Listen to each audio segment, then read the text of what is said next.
Nous accompagnons les startups au Cameroun parce que de plus en plus de jeunes Camerounais ont décidé de se lancer dans l'entrepreneuriat, mais faute d'encadrement, ils sont abandonnés à eux-mêmes et c'est dans ce sens-là que nous avons décidé de leur apporter notre soutien. Un incubateur se définit comme étant une structure qui accompagne les projets innovants dans tous les domaines et donne à la start-up un espace de travail, des conseils personnalisés et également du financement. On va parler des incubateurs publics, ceux-là qui ont pour intérêt d'encourager les jeunes à développer des idées innovantes sur des questions stratégiques portées par l'État. Et donc on a l'exemple de l'incubateur pilote qui est en train de se mettre sur pied au niveau de EDA, incubateur national. On a des incubateurs internes aux écoles et aux instituts supérieurs qui, elles, forment des jeunes et ont, elles aussi, intérêt à ce que ces jeunes-là, au-delà de rechercher de l'emploi, se lancent dans l'entrepreneuriat et créent de la richesse. Alors, il y a ces incubateurs-là qui permettent à ces jeunes-là de travailler et de pouvoir se déployer au sein de l'université parallèlement à leur cursus universitaire. On a maintenant des incubateurs privés du type Camer Startup Hub et d'autres qui détectent des talents, détectent des projets innovants et essaient de les accompagner pour faire en sorte qu'elles réussissent leurs affaires et qu'elles génèrent toujours, parce que c'est la question au Cameroun, également en Afrique, la question de l'emploi. Que ces startups-là soient réellement génératrices de revenus, mais source d'emploi pour les milliers de Camerounais qui cherchent aujourd'hui à pouvoir avoir juste un travail décent. Je voudrais terminer avec les incubateurs corporate. C'est la dernière catégorie. Les incubateurs corporate sont généralement portés par des grandes entreprises, des multinationales. Et au Cameroun, ce n'est pas encore le cas. Ils s'engagent et on espère que très bientôt, on pourra avoir un incubateur ouvert et lancé par une grande entreprise. C'est en 2007 que le gouvernement camerounais lance le projet PAGER-U, qui respecte cette définition-là. PAGER-U, projet d'accompagnement de la jeunesse rurale et urbaine.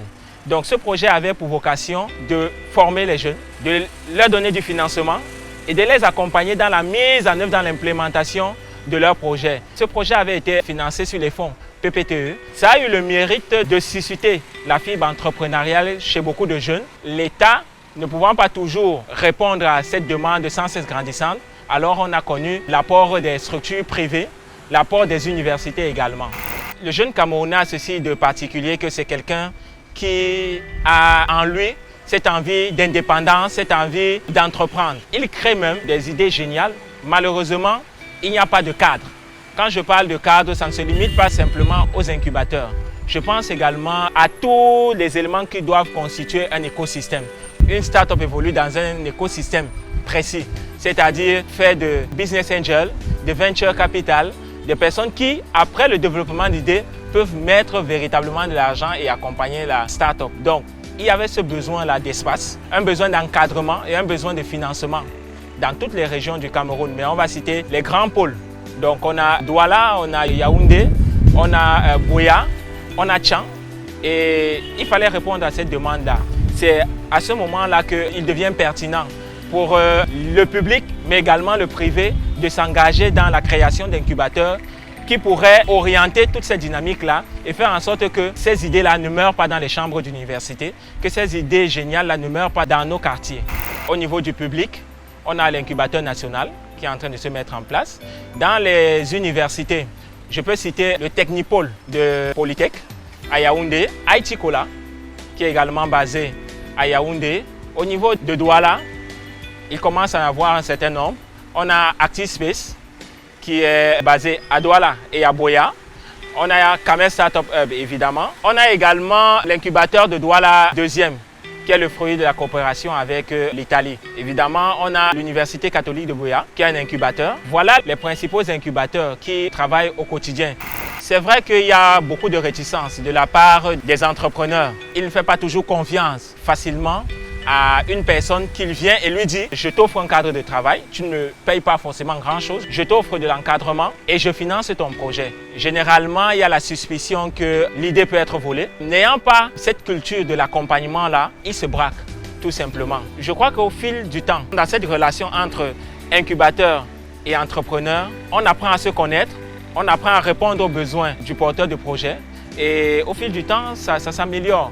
et les projets évoluent sans problème.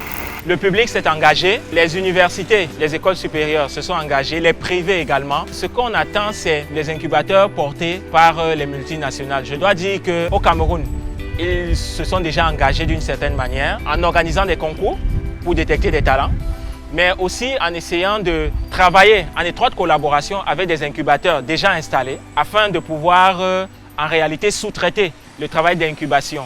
Parce que pour le moment, ils ne se sont pas encore engagés formellement à ouvrir eux-mêmes une propre structure, mais ils ouvrent des programmes pour faciliter l'encadrement, financer le développement des startups au Cameroun. Le Cameroun compte environ une dizaine d'incubateurs, ce qui est peu. On investit entre 1 million et 5 millions dans les startups. C'est ce qui représente un fonds d'amorçage. Mais après, la startup est obligée de lever des fonds pour pouvoir continuer son développement. En termes de détection de startups innovantes, il y a de nombreux concours qui sont organisés. On va dire sur une année, on a une vingtaine de concours qui sont organisés pour encourager l'innovation au Cameroun. Nous, à Camer Startup Hub, on a une base de données de près de 700 startups au Cameroun. Notre base de données n'est pas exhaustive, mais ce chiffre-là est représentatif de cet engouement aujourd'hui qu'il y a au niveau de l'entrepreneuriat au Cameroun.